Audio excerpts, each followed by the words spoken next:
वसुंधरा कुछ अनकही कहानियाँ, कुछ अनसुने किस्से के सभी श्रोताओं को मेरा प्यार भरा नमस्कार। मैं आपकी दोस्त भाग्यश्री लेकर आ गई हूँ फिर से आप सभी के लिए रेणुका जी की एक और खूबसूरत कहानी को। चल रहा है फरमाइशी कहानियों का सिलसिला।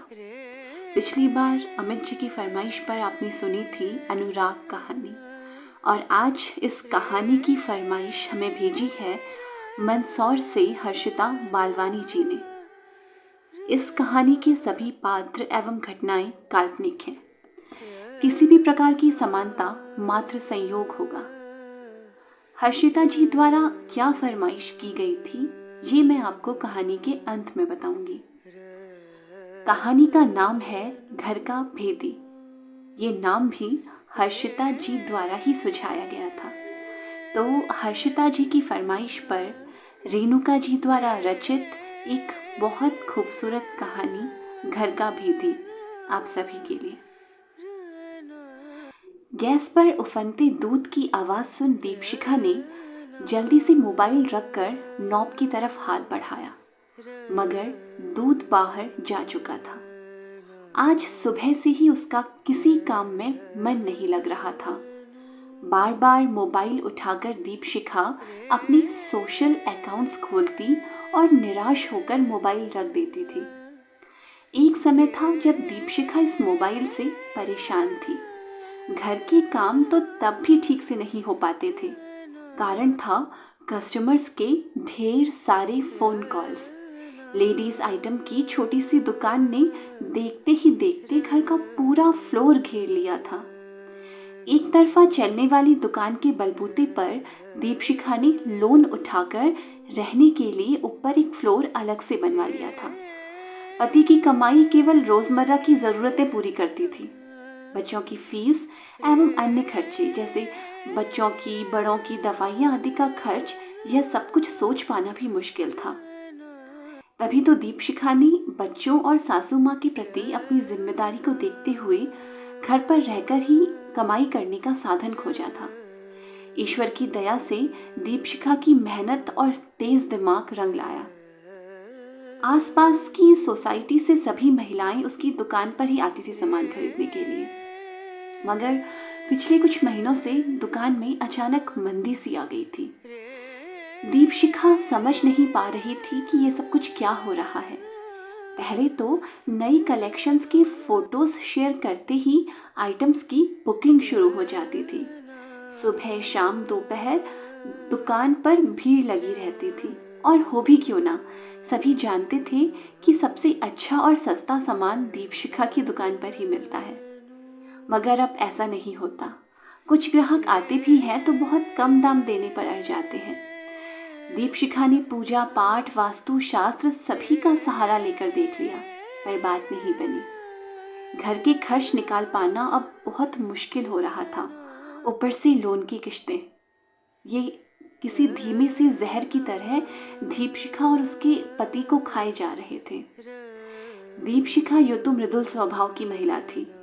अपने व्यवहार से सभी का दिल जीत लेने वाली दीपशिखा अपने वाक कौशल का भरपूर प्रयोग अपने व्यवसाय को बढ़ाने में भी करती थी।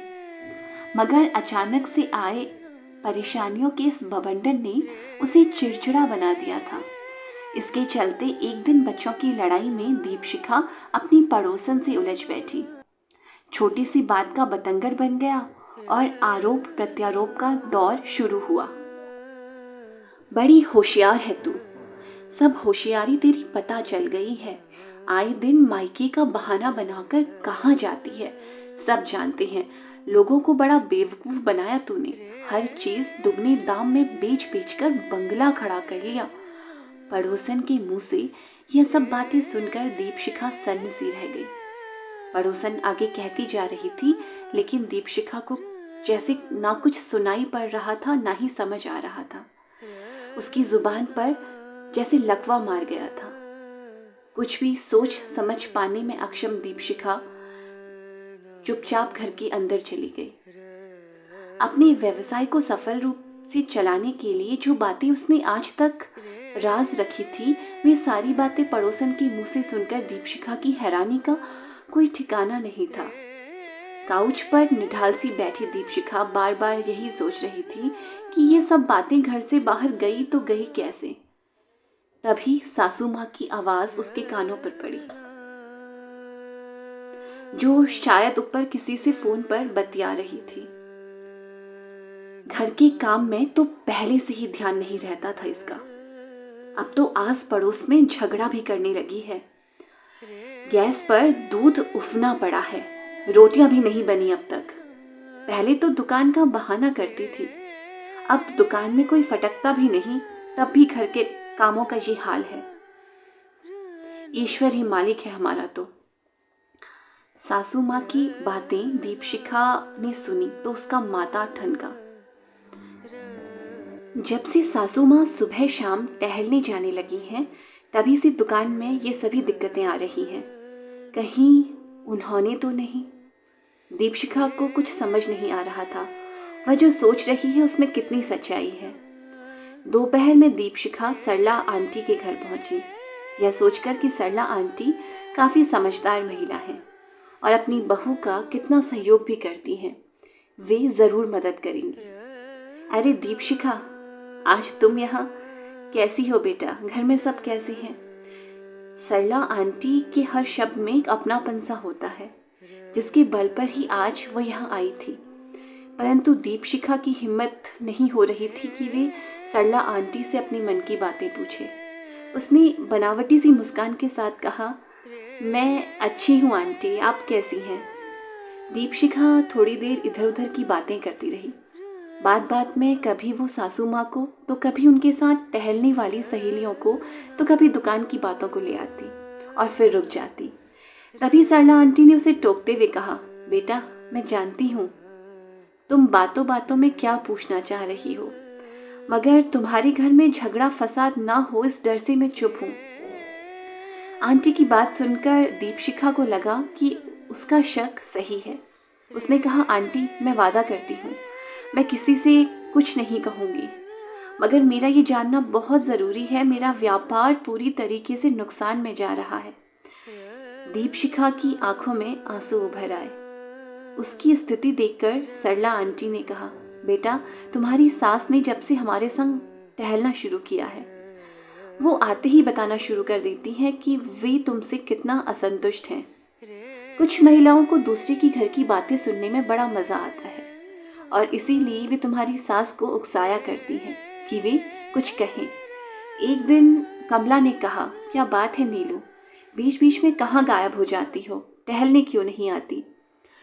नीलू ने जवाब दिया, क्या करूं, मेरी बहू है ना, घर में पैर कहाँ टिकते हैं उसके, आए दिन मायके चली जाती है दुकान के चक्कर में। जब देखो रानी बाजार रानी बाजार रानी बाजार, ये रानी बाजार ना हुआ मुसीबत हो गई। न जाने कौन सा खजाना गड़ा है वहाँ जो यहाँ नहीं मिलता। सरला आंटी की बातें सुनकर दीपशिखा को धक्का सा लगा। वो समझ गई थी कि आजकल ग्राहक कम दाम देने पर क्यों अड़े रहते हैं। सरला आंटी ने आगे कहा, एक दिन मज़े मज़े में प्रभा ने कहा, नीलू तुम्हारी बहू बहुत होशियार है, बच के रहना तुम, मीठी मीठी बातें करके सारी कॉलोनी की औरतों को फंसा लेती है और ढेर सारा सामान बेच देती है।